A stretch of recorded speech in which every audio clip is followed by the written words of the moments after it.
Davis, quien es profesor y artista estadounidense y trabaja principalmente en explora la forma en cómo las relaciones humanas a través de su interacción van significando objetos en común y cómo esos objetos pueden moverse más allá de esas vinculaciones que las crean. Sin más por el momento, concedo la palabra. Thank you so much for being with us. Thank you. Buenas noches y gracias a todos por venir. Tonight's talk is going to be in English because my broken Spanish te sangrarían los oídos. If you have any questions about anything presented, feel free to ask as we go. I would like to quickly thank Yoshua Okan for inviting me to share my practice with you all this evening, as well as everybody at SOMA for their assistance and support, especially Laura and Joel and Carlos and Consuelo. Tonight I'm going to share 20 projects with you that span roughly 20 years. Generally speaking, I make work about relationships. It's a broad topic, but I like it for exactly that reason. It provides a unified umbrella to work under while enabling flexibility, since almost anything can be considered as such. In addition to being a studio artist, I pay the bills as professor of sculpture and ceramics at Scripps College, which is a women's college in about 40 minutes east of downtown Los Angeles. And in addition to teaching studio courses, I annually teach a seminar on speciesism and animal rights, topics that I often explore in my own work as well. So we're going to start here all the way back in 2005.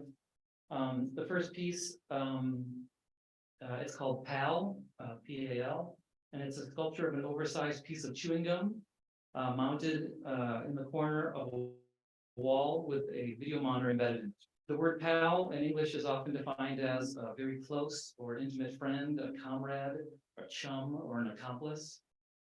And to use in a sentence, you would say like to pal around with the kid next door. In addition, it's a brand of inexpensive chewing gum that circulates in the United States around Halloween. It's like really cheap and it's really bad and it loses its flavor very quickly. In constructing this piece, I first chewed bubble gum to create a model to work from. So there on the left, you can see like a blob of gum. And then I made a solid version of it out of clay, which afterwards was hollowed, fired, and then finished with a rubber surface. And this is the video.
The next piece is called Pup Tent, and it's from 2006. The title is a double entendre, and then the term is used to describe a small traditional tent that's held up with poles. And it's also a slang term for when a man has a visible erection in his pants.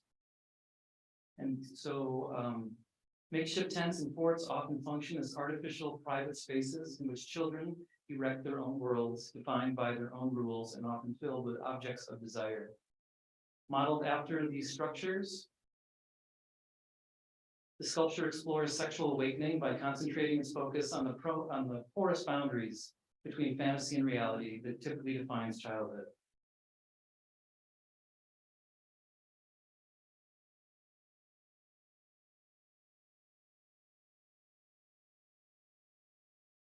The next piece is called 10 Love Songs. It's a karaoke piece in which 10 well-known ballads are presented to the viewer. These specific songs were chosen due to the synergy created by the marriage of their titles with new lyrics, which are appropriated from personal ads. Although the original melodies remain unaltered, the lyrics, unbeknownst to the singer, are replaced with the text gleaned from personal ads originally posted on a dating website catering to gay and bisexual Latin men and their admirers. Recontextualized and now performed by random and unsuspecting viewers, the newly formed songs provide humorous, insightful, and unsettling investigations into notions of performance, masculinity, public and private space, race, homosexuality, homophobia, love, and lust. Normally, the viewer would get to choose any of the songs from this list to perform, but for tonight, I picked one for you all. I chose get this right. I chose Walk Like a Man because it's one of the cleaner songs for the setting. As you might guess, some of them, such as How Deep Is Your Love by the Bee Gees or Hit Me With Your Best Shot by Pat Benatar, they get a little graphic. So for tonight, I kept it a little tamer.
Okay.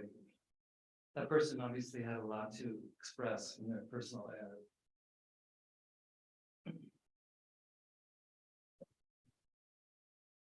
All right, the next piece was made in 2012. I was invited to participate in a book show on the topic of love. As someone who had never made an artist book, I struggled at first with what it was I was going to create, but eventually I arrived at this piece titled A Cure for Dreams.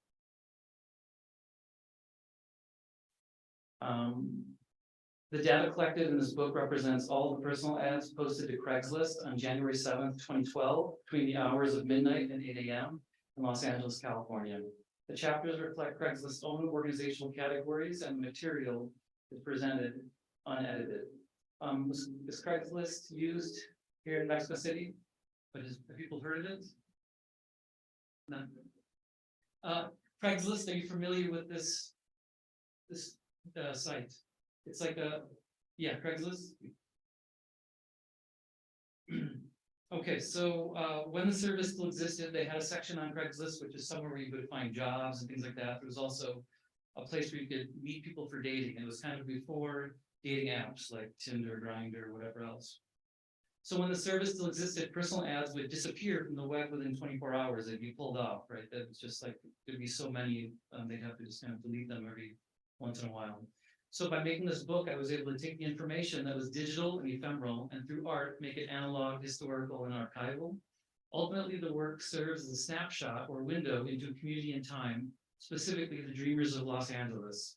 And as you'll see in a minute, the book is entertaining, but also revealing in multitudinous ways.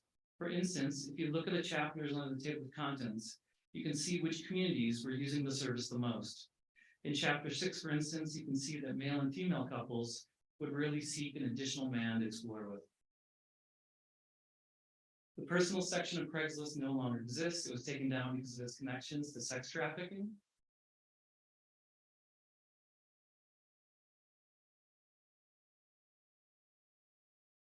But with it vanished a means for countless consenting adults to find not only lust, but more importantly, community and at times even love.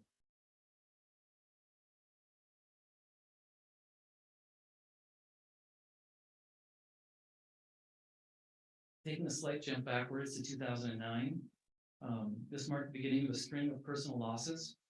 For the next 3 years, I wanted making memorial objects for people in my life who had passed away.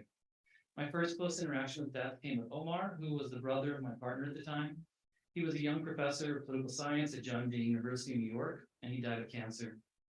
Omar didn't seem very fond of conceptualism, so when he passed, I thought it fitting to make a piece for him that he might like to debate.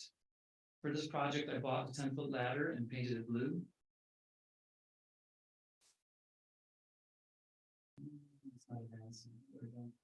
Then I made a small replica out of balsa wood, and on top of that, I placed an even smaller depiction of the original ladder.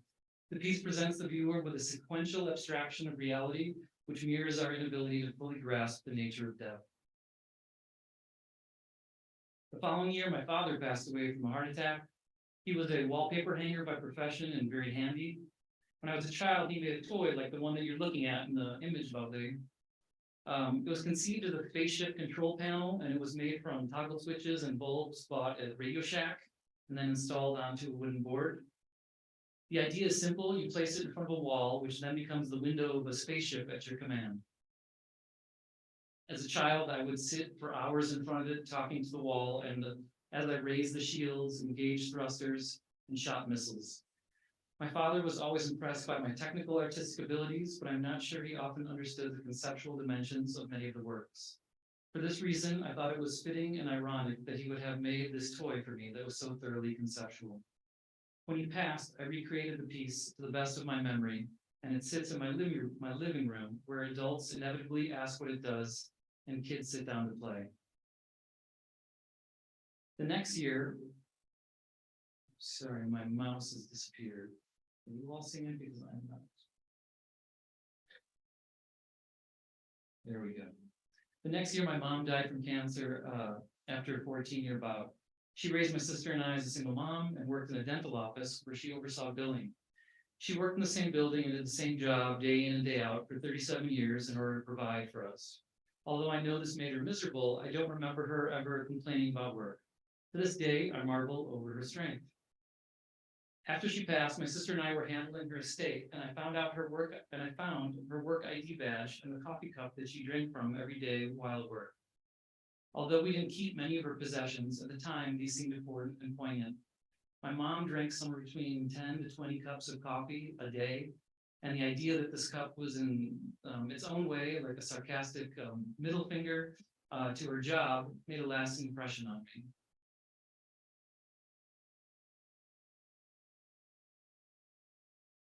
When objects of this world are used to this extent, they may seem to be imbued with some of that person's energy or life force. We often sense power and presence in objects like work boots, belts, and things that wear the markings of use. So as one way to preserve her memory, I built a vitrine for the items and I burned the title of the piece into the pedestal. All three of these memorial objects I just shared with you were never made with the intention of exhibiting or selling. They just serve as a personal purpose and exist throughout my house as daily reminders of those who are no longer with me. All right.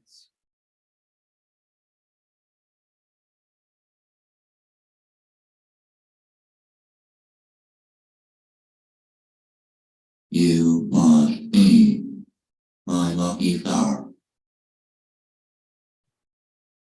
You must be my lucky star. 'Cause you make the darkness seem so far. You must be my lucky star. 'Cause you make the darkness seem so far. You must be my lucky star. 'Cause you make the darkness seem so far. You must be my lucky star. 'Cause you make the darkness seem so far. You must be my lucky star. 'Cause you make the darkness seem so far. You must be my lucky star. 'Cause you make the darkness seem so far. You must be my lucky star. 'Cause you make the darkness seem so far. You must be my lucky star. 'Cause you make the darkness seem so far. You must be my lucky star. 'Cause you make the darkness seem so far. You must be my lucky star. 'Cause you make the darkness seem so far. You must be my lucky star. 'Cause you make the darkness seem so far. So that piece is called Mantra, and it's repeated 10 times. Throughout my career, I've flirted with video, and I'm going to show you 3 early works. In this one, the voice of the renowned theoretical physicist Stephen Hawking is repeated. He's repeating the lyrics to Madonna's, Lucky Star, obviously. In 2010, while attending a residency in Amman, Jordan, I started taking pictures of all the jumbled power lines that I would see while walking around the city. I then painstakingly edited out the backgrounds and began combining them into hybrid aggregate forms. I liked how the images slowly became floating digital sculptures hovering in the sky. And in time, these were developed into still images that became the backbone of a video piece I'm about to show you. In addition, they were printed as a series of 4 large format photographs that are each approximately 5 feet by 4 feet. I'm 6 feet tall, so about this, almost life size. Beyond the Tangible Universe, as you understand it, is a 4-channel video installation that explores the topic of sending and receiving transmissions beyond the physical universe as we understand or seemingly experience it. It is 33 minutes in length, looping, viewed in the round, and consists of audio in 13 different alternating and often simultaneous languages. The work combines video and digitally manipulated images that were gathered in Jordan with field interviews that were conducted throughout the Levant, Spain, and the United States. Inspired in equal parts by quantum physics, religious devotion, and atheism, the work serves as an investigation into the nature and diversity of belief, hope, and skepticism within human beings. The stories that follow were all answers to a single question that I would ask people, and it was simply, have you ever tried to send or receive a message from beyond the physical universe?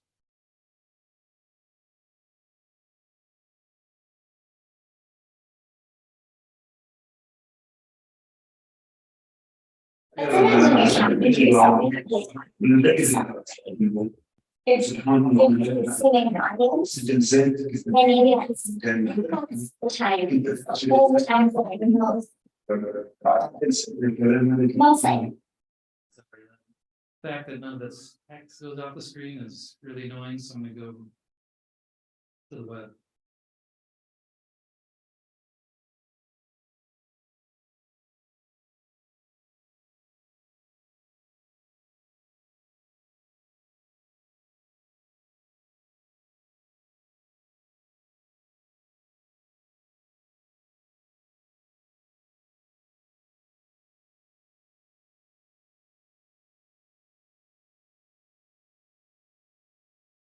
Try it one more time.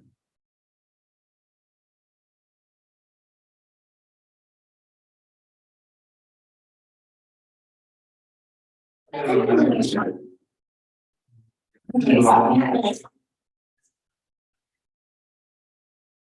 right, we're gonna find one of them.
That I've ever been in a situation where that someone or something beyond was trying to communicate with me.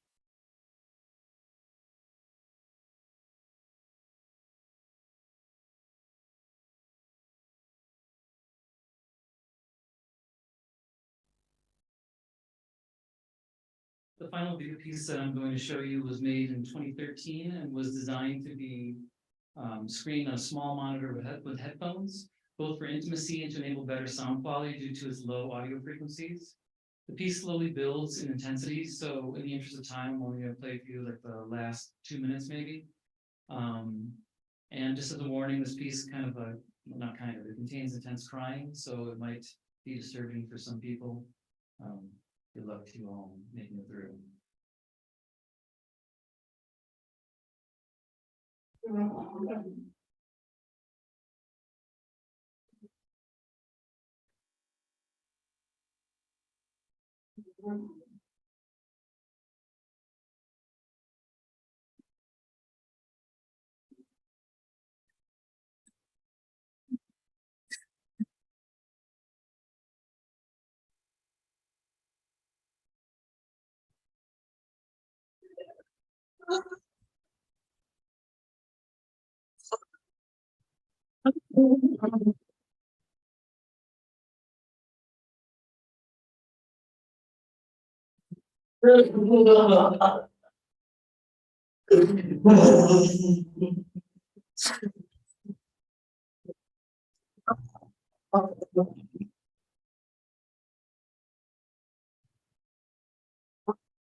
Right, you've all survived the video section of the presentation.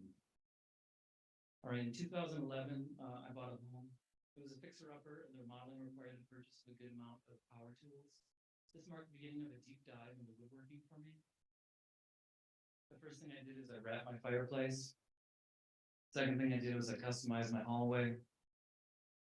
Next thing I did is I built the deck outside. And then I eventually realized my childhood dream by making a half pipe in my backyard for skateboarding.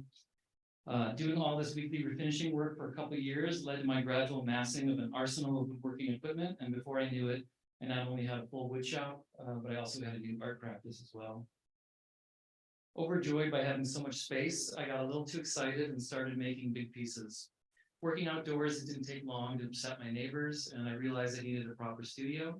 So I converted the small kind of garage space that you're seeing there into kind of twice the length. So it was 400 feet, turned into a 900-foot backyard home studio. And when I applied for the building permits from the city of Los Angeles, they were convinced that I was trying to either make something for a boat or an airplane hangar. Having a house marked the first time since finishing graduate school in 1999 that I had a studio, and I could once again return to making large things, as well as leave stuff out and observe the connections I had with the other works in progress. This all led to the development of a series titled 6 Relationships Bound by Water. What I had thought would probably take about 2 years to make this body of work turned into 6. The work was an opportunity to continue exploring familiar themes, but with objects that were removed or abstracted from their original subject matter. Composed of 6 mixed media works, the series utilizes nautical objects as a point of departure to explore the nature of relationships. The intricacies of love, control, access, desire, and loss are explored through hybrid forms, which seem familiar, functional, and emblematic, yet are confounding in their purpose. The first piece was started in 2012 and is titled The Tie That Binds. I will walk you through my thought process for this one, but for the rest, I'd rather leave the interpretations up to you. The Tie That Binds is a piece about codependency. There is a large lighthouse or buoy type form that has a smaller version of it strapped to its back. At low tide, you can imagine that the smaller childlike form is being supported and protected from the water, but where the level of the water to rise, the piece would then tilt vertically, and in that position, the child would drown. The inner tube is bought, as are the light housings. And if there are any sculptors in the room who are thinking of making a 15-foot piece bound to another, you'd be wise to make that work modular, as it's extremely difficult to move this thing.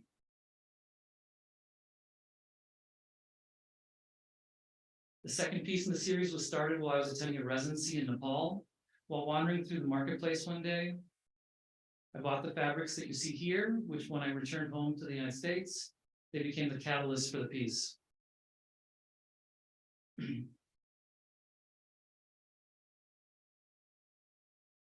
The stringy object was created by sewing mop heads together. The anchor was purchased. I fabricated the orb. And that's the final piece again. The third piece in the series was inspired by the same residency. While there, I purchased a bundle of soft orange cleaning rags, and I sewed them together into a hanging conical form. It hung in my studio for a long time and often made me think of the small ghost-like forms that children make out of tissue paper. Slowly, the piece evolved. And as I incorporated fabricated objects with nautical buoys that I purchased online, I eventually resolved the narrative I was after and completed the piece. The twisting object was free-formed by connecting hundreds, if not thousands, of individually cut pieces of wood. The object alone took me a year to complete. This is a detail of how a few of the sections come apart for transportation and storage. And the ball was created by utilizing a pre-existing plaster mold from an older piece. And inside of it, I constructed the two halves out of gluing together all these little wooden bits. And then once both halves were complete, I seamed them together. These are some of the process shots of it slowly developing.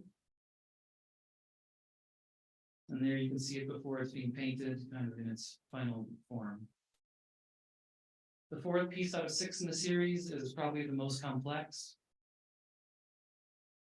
It consists of a central protagonist,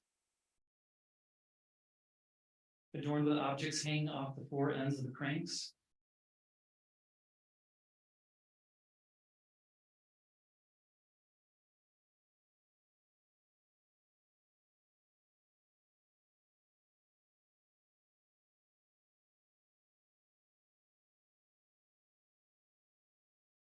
These objects include a bucket full of water, a signal flag, a life jacket, and a cloth chain made from kids' t-shirts. That central form is then connected by float line to 2 additional objects tethered at opposite sides.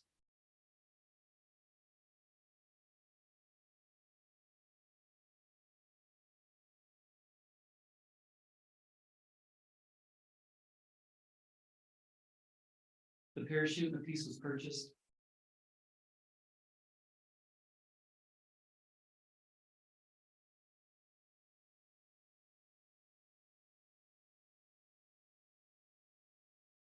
And the flags are all handmade.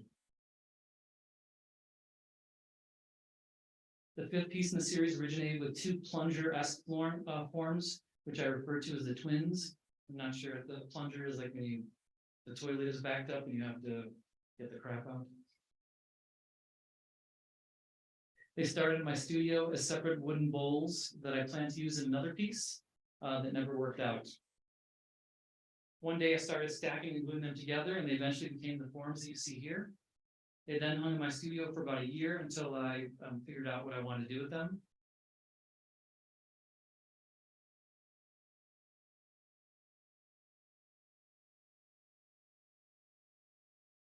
The largest and captured form is hollow and is constructed by laminating pieces of plywood together, which is just gluing them together, with the centers cut out like donuts or a traditional foil construction that one would use when they're making ceramics.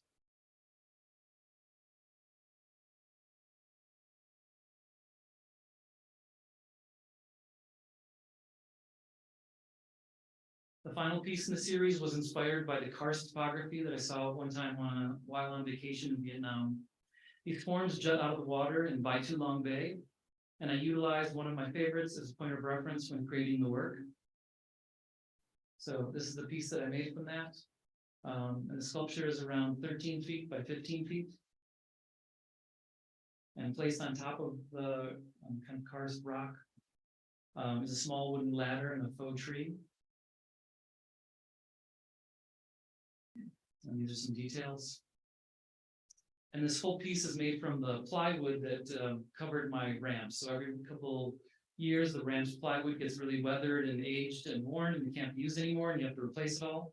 And so I recycled all of that wood. The way that this piece was made is by first creating like a plywood silhouette, just so I could see the form, kind of a 2D version of how big it would be and what the proportions were. And then I followed that guide and I sculpted each successive section of the armature. So you can see the first one starting, and the first one getting covered, and the second one starting, so on and so forth. Here you can see it outside of my studio to give you an idea of scale. And then in conjunction with that piece, I created a series of small companion drawings inspired by other formations that I saw in the bay.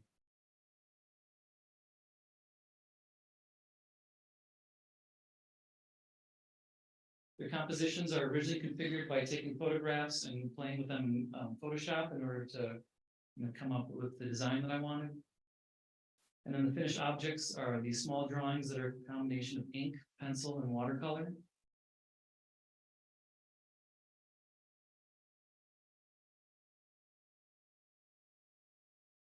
By this time, my practice had become consumed by woodworking, and while the projects were technically a bit loose, I became interested in becoming technically proficient in the craft of woodworking as well.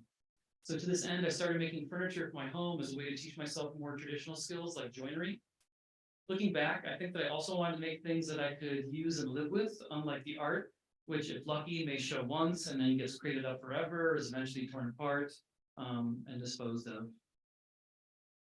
So I had made this ottoman for a chair. And then I made a slat bench. And so these were just all things that I wanted to have in my own home. I needed a new headboard. And I needed a new coffee table.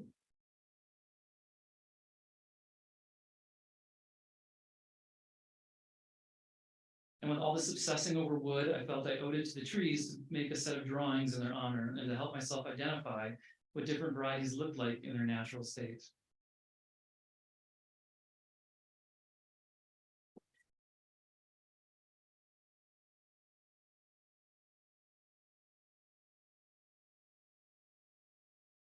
Around 2008, I started working with photography and digital images as a result of participating in international residencies. I found that it was too difficult and expensive to ship home, sculptures or large objects. So I began working with the medium for practicality when traveling. Same with the video work. Over the last 2 years, I've increasingly been creating digital collages from images found on the internet. Although I take the work seriously, I approach it with a lot more levity than usual, and often work on them when I get tired of doing the more physical and demanding sculptural work. I also like that comparatively, they take much less time to complete, allowing me to work through more ideas in a given year. This series is called Vernal Longings and stems from my continued interest in rethinking my childhood and the belated sexual recognition through queer adulthood.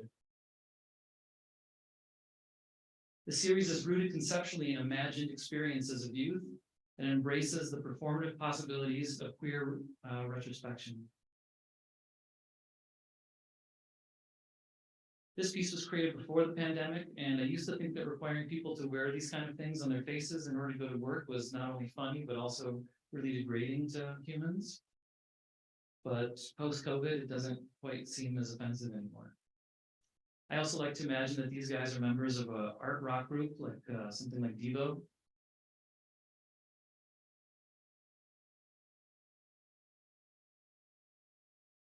The last series of digital work that I'd like to share with you is called Chimeras.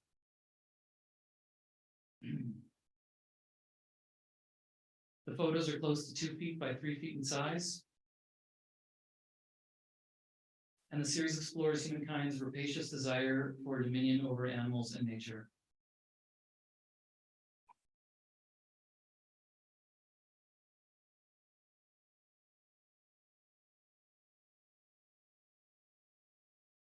In 2017, I attended an artist in residence program at the Pyramid Atlantic Center just outside of Washington, D.C. While there, I initiated a series of works that illustrate our fraught relationship with animals and question our dominion. The first thing I created was 7 paintings on paper, each of which depicts an animal constellation in the night sky, overlaid with embossed text that speaks to our relationships. This piece is called Taurus, which is the bull or the cow. And as you take in the series, and I have you basically captive, I'm going to capitalize on the moment and read you some very unpleasant statistics. According to the University of Chicago study, the United Nations and the Pew Commission, the livestock sector is responsible for 14 to 18% of greenhouse gas emissions. That's equivalent to or greater than the entire transport sector, which includes cars, trucks, planes, trains, and ships combined. Omnivores contribute anywhere from 2 to 7 times more greenhouse gases than people who are vegan. Nearly 60% of the world's agricultural land is used for beef production, yet beef accounts for less than 2% of the world's calories. Raising animals for food, whether they're on factory or traditional farms, is one of the top 2 or 3 most significant contributions to the most serious environmental problems at every scale, from local to global. Animal agriculture should be a major policy focus when dealing with problems of land degradation, climate change, air pollution, water shortage and pollution, and loss of biodiversity. Livestock's contribution to environmental problems is massive in scale. So in other words, if one cares about the environment and if one accepts the scientific results, one must care about eating animals. More simply put, someone who regularly eats factory farmed animal products cannot call himself an environmentalist without divorcing that word from its meaning.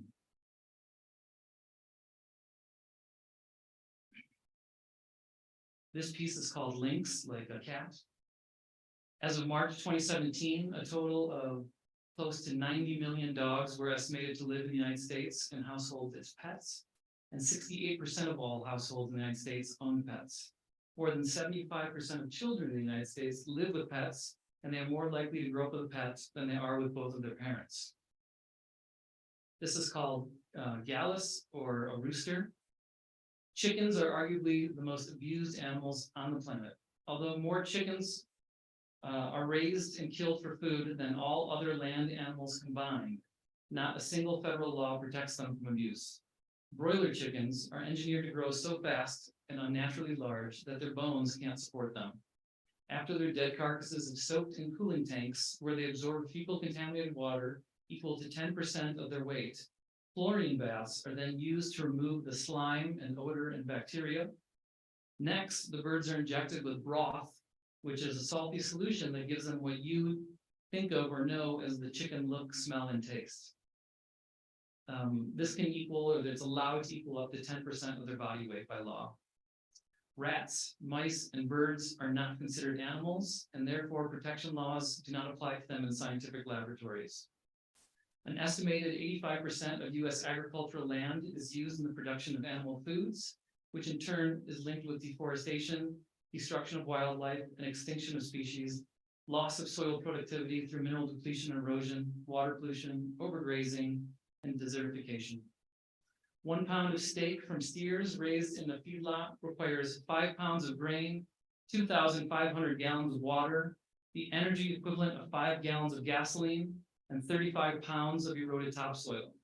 This is a food factory in reverse. This one is called Aquelius, which means the horse. George Bernard Shaw once said, we must apply the test of character and ask ourselves, not merely what will happen if I partake in a particular act, but what sort of person will I be if I do it? Gandhi is also quoted as saying, the greatness of a nation and its moral progress can be judged by the way its animals are treated. This one is Canis minor, or the dog. In 2007, pets were a $41 billion industry, according to the American Pet Product Manufacturer Association. This is bigger than toys, candy, hardware, and jewelry. Approximately 7.6 million companion animals do enter animal shelters across the US every year. And each year, approximately close to 3 million animals are euthanized in the United States alone. This is Lepus, or the hare, which is a rabbit. Each year, more than 100 million animals, including mice, rats, frogs, dogs, cats, rabbits, hamsters, guinea pigs, monkeys, fish, and birds are killed in US laboratories for medical training, curiosity-driven experiments, drug, food, chemical, and cosmetic testing. 100 million animals are killed annually worldwide for their pelts, and up to 1 billion animals are killed annually by recreational fishing, hunting, and trapping. 1 billion animals are killed a year for the global leather industry. And in 2014, 9 billion farmed animals were killed in the US.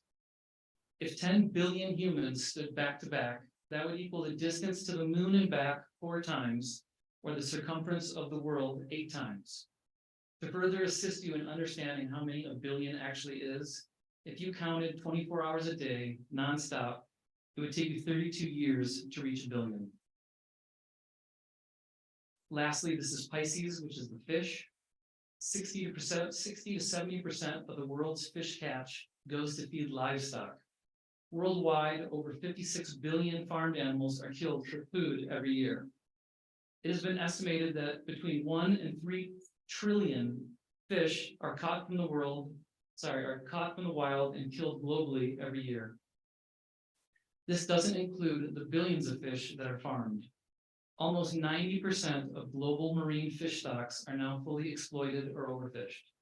Worldwide, 90% of the stocks of large predatory fish, such as sharks, tuna, marlin, and swordfish, have disappeared from the world's oceans in the past half century. To help you take in these numbers, if you didn't stop counting, it would take you 31,700 years to count to a trillion. And again, we're looking at 3 trillion fish a year. In the second phase of this project, I created 7 blind embossed correlating prints on white paper of the same size and text. So again, these are just all white with the same text with white frame, so it's white on white on white. So they're kind of hard to see or read. I'm sure if you can tell on the screen that there's letters there. And lastly, I reproduced the one titled We Mirror the Dead as 2 large-scale paintings executed on laser-cut framed MDF, and they're close to 4 feet by 8 feet in size.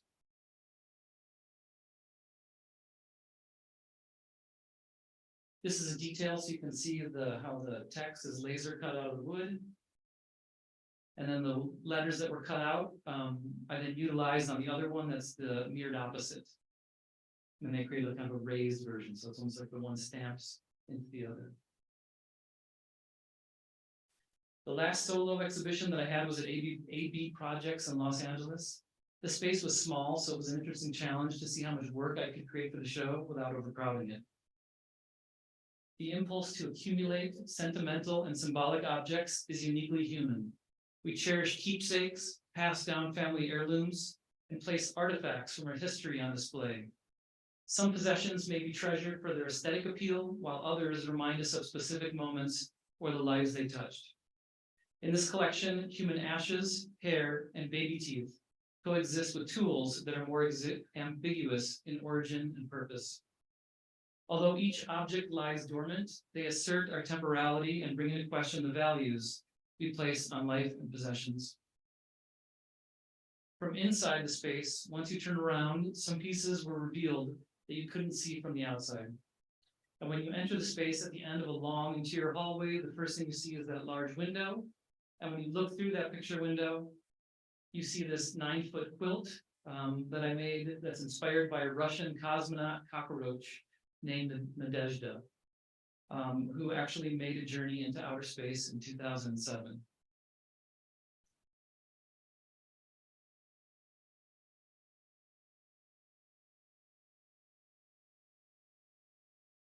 On the wall, there's a shelf holding an array of objects. There's a resin casting of my thumb. There's a large splinter that I had to have surgically removed from my thumb. There's a jar that was my mom's, that now has my baby teeth in it. There's a collection of my gray hairs. And there's some of my mom's ashes. And there's also a deceased cockroach under a drinking glass. Toward the center of the space, there's a leg on display that is made from laminated wood, and it's then carved into shape. The table is also fabricated out of wood with a mirrored top.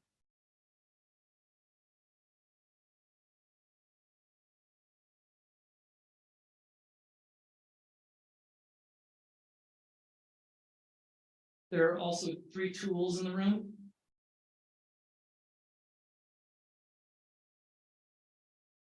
There are 2 made from wood and rope.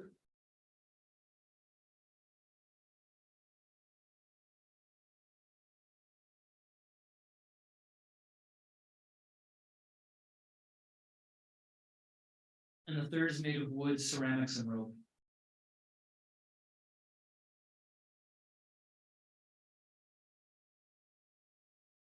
And for the final piece that I'm going to share with you today, I upcycled 2 older works. Those of you who have had longer careers in art, you probably realize that after a long time, you've got to do something with work, and you either figure out a way to reuse it or throw it out after. For me, it's about a 10-year cycle. After 10 years, I realized I just have to make room for the new stuff. First, I cut down the set of beds that I made in 2009 that reached the sky. Each one had a hole cut out of the mattress in the same location that would then create a line of sight that's highlighted by a flashlight that's placed on the floor that's then shining upwards and creating that kind of small beam or circle at the top on the ceiling. Amongst other things, this piece explores notion of class and access. And the second thing that I tore down was the half pipe in my backyard that I showed you earlier. Sadly, just as I've gotten older, I don't keep up enough with it to justify the cost of keeping up the ramp. So out of those two pieces, I made my most recent piece. I finished it about like 3 days before coming here. I was just able to take photographs right before I left. The work functions as a self-portrait that arose out of reflections on approaching 50 years old. As I let go of maintaining a regular skateboarding practice and encountered some health complications related to my kidneys, I embarked upon a piece that speaks to aging with these personal references embedded abstractly into the work. So this is the front side. This is the reverse side.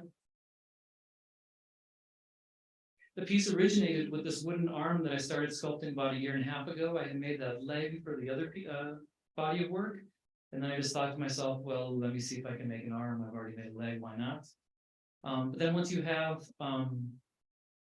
this kind of sexy wooden arm, you've got to figure out what are you going to do with it, right? Like, figure out how to turn it into art. So at the top of the arm is embedded an oversized kidney stone that's made out of ceramics. And then in the forearm, I created a recess that's filled with legumes and it's covered with a glass cloche. And as a vegan who is prone to, unfortunately, my body likes to make kidney stones. These are unfortunately not my only options for protein, right? Like chickpeas, lentils, red beans, because soy products and nuts, which most people who are vegan would often rely on a lot, they are very high in a compound called oxalates, which is what creates stones in humans. The tree stump is composed of all the laminated wood the skateboard ramp was made out of, and the number of layers are the equivalent to the number of years that I've been alive. And at the top of the stump, the rings record the number of the years that I own the ramp, which was the fulfillment of a childhood dream. That's it, everybody. Thank you for listening, and thank you for coming. I'm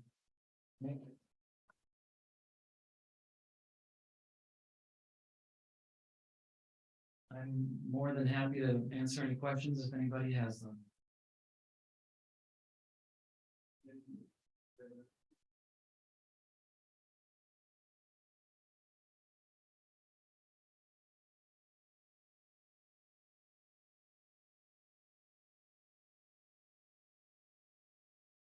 Hello. Hi. Why did you, or how was your approach to using wood? Because I see that most of your work includes the use of wood. So what is your relationship to it? Yeah, so I when I was in school and when I went to college, I went and got a master's degree in art, and I was actually working at that time in my life primarily in ceramics, clay.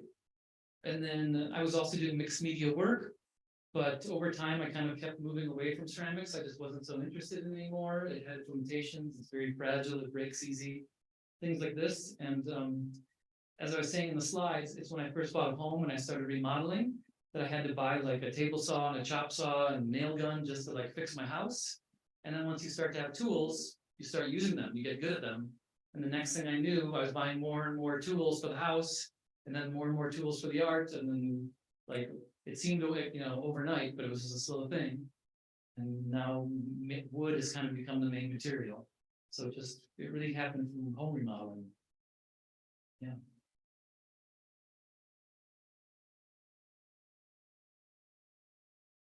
¿Una pregunta más?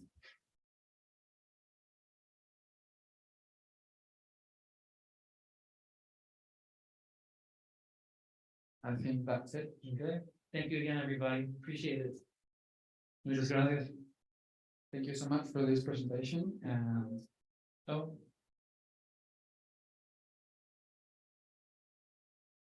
can you tell us about what are you planning to do in Mexico? What am I planning? To do in Mexico? Oh, yeah. So I've been here for about a week, and I have 1 week more. SOMA has made me this amazing offer to come give this talk and talk to a few students in exchange for a place to stay here for 2 weeks. And yeah, I've just been going around seeing as much of Mexico City as possible. I've been going to museums every day, as many neighborhoods as I can. I think I've been to already like 7 or 8 museums and like about a half a dozen galleries. So I'm trying to take as much art as possible and as much neighborhoods and get around. I've been to Mexico City once before, about 10 years ago. So on that trip, I had gone to like a lot of the big tourist attractions. So now I'm able to dive a little deeper into Mexico City and kind of just spend a little more time seeing neighborhoods and getting to have a better feel for the city instead of just going to the big places like, you know, the Anthropology Museum and Frida Kahlo's house and this kind of thing. Yeah. Hi. Hi. Where does your interest in animals and how the relationship we have as humans Yeah. and animals, where does it come from? Because I've seen like you have this like preoccupation or like your mindset in a way that you want to show how we are not as well. We are not the center of the universe, but Yeah. I want to know where does this idea comes from, because I find it kind of interesting the way you show it. The one that I found more interesting was the one with the cockroach. With these, with The cockroach. the cockroach, yeah. Yeah, and I want to know more about it because Yeah, we recently had a class which was kind of related with the idea of plagues and well, I want to know. yeah, sure. I guess I became a vegetarian when I was about 15. I think like I was in high school. I don't know. I think I just didn't like meat when I grew up. Like, you know, some kids are just picky. There's certain foods they like or don't like, and I just never liked meat. And so it was really easy for me to decide to be a vegetarian because I think when I was a little kid, the only thing I liked was like a McDonald's hamburger because it's not really like a hamburger. It just tastes like something else, I guess. And so I was vegetarian since I was 15, and then probably when I was around 30, I think maybe, I became vegan because I never ate eggs and I didn't drink milk and I didn't eat cheese. I just didn't like any of it. It was just a taste thing at first. But then I realized kind of the more I understood about the lives of animals, I started making the decision that I wanted to go vegan, and it was not very hard for me because I was already not eating meat. And then because I wasn't having any dairy products, it was really just in things like candies and breads, right? Because I wasn't eating it as normal eggs or milk. So to make that change in my diet was very simple, but kind of answered the question in a larger sense as I teach a class on animal rights, when I try to ask people to think about animals and our relationship to them, right? It's usually 4 major things that you want to kind of consider and how important they are to you.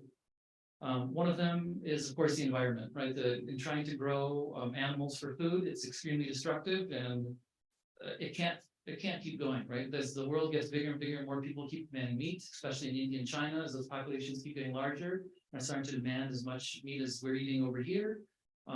We just can't meet the demand. We're going to need alternatives because there's not enough land to have that many animals grazed. So there's the environmental considerations, how much you care about that. Which I find is now becoming the most motivating factor in youth, that's the one that people seem most concerned about. The other one, of course, is the lives of the animals. It's caring about the lives that they have, and I find that that's the one that most people are least concerned about. It's kind of the least effective way to impact someone or to reach them. The other one is health, that people, when they learn the statistics about what meat actually does to your body and a lot of those dairy products, what kind of stuff is in the milk and in the cows, a lot of the drugs that are put into them so that they're healthy, so that when you consume them, or supposed to be healthy, that they're really not. Meat leads to all kinds of cancers. It's all medically proven. But most people just don't have this information. So there's, I think, just a lack of education out there, which is another reason why I try to talk about it as much as I can and teach a class. And then the last one that most people don't realize, it's actually related to race, is that there's actually a large tie between racial hierarchy. If you try to imagine that people usually, when we think of the world, we think of it as white people are on the top and animals are on the bottom. We look at kind of the history of how we value life, right? And everybody else that's either not white or an animal falls somewhere in between, right? In some kind of who's better or worse, or if they're subhuman or animals or heathens because of their beliefs that might not be the same as the dominant white class. So I think there's actually a really close tie to, if you believe in trying to eliminate racism, interconnected with that is animals, right? That you, if you always believe that there's a higher and lower hierarchy, that there's these two poles, right? You're never going to break those bounds or those binds or chains of racism. They're interconnected, right? So you have to start to have an appreciation or an understanding that animals are not on that scale, so that everyone equalizes, so that there's no longer, you know, the greatest of humans and the worst of animals and everything in between. I think once you break that, then there is a chance of things becoming level. Of course, we're talking about a pipe dream. These are kind of fantasies, but I think that conceptually they're linked, right? When you start to see a certain things that live as having less value, less feelings, less whatever, that's all part of a continuum that goes through all kinds of animals, through people of all sorts, right? So yeah, I guess that's how it goes. I think like anything, the more you read about it, the more interested you get, the more you learn, and the more you want to share. That being said, I don't ever preach veganism outside of like a lecture like this. When you see the works that I make, I don't have all that information that I read to you, right? I don't want to make work that's graphic, that's gory, that's bloody, that's making you sick or upset. I want to make works that are more abstracted, that get you to maybe conceptually think about it. Only in a lecture like this would I kind of give that information. Because again, when you see those works displayed, that information isn't there. It's just those simple texts, and then you have to kind of figure it out. So yeah, I try not to hammer it down people's throats. If I'm eating with somebody, I could care less what they eat. I never lecture about it. Only unfortunately for you all being in this talk today, you got to hear all those gruesome statistics. You were lucky. Anybody else? Sorry, long answer.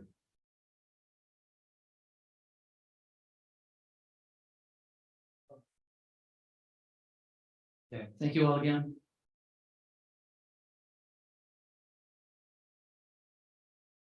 Muchas gracias por acompañarnos otro miércoles de SOMA. Les invitamos al siguiente miércoles, donde se presenta la revista Mi Valedor, que nos acompañará el director de la revista, junto con Pamela Seferino, y una curadora más. Entonces, muchas gracias por acompañarnos. Todos los miércoles del año son miércoles de SOMA.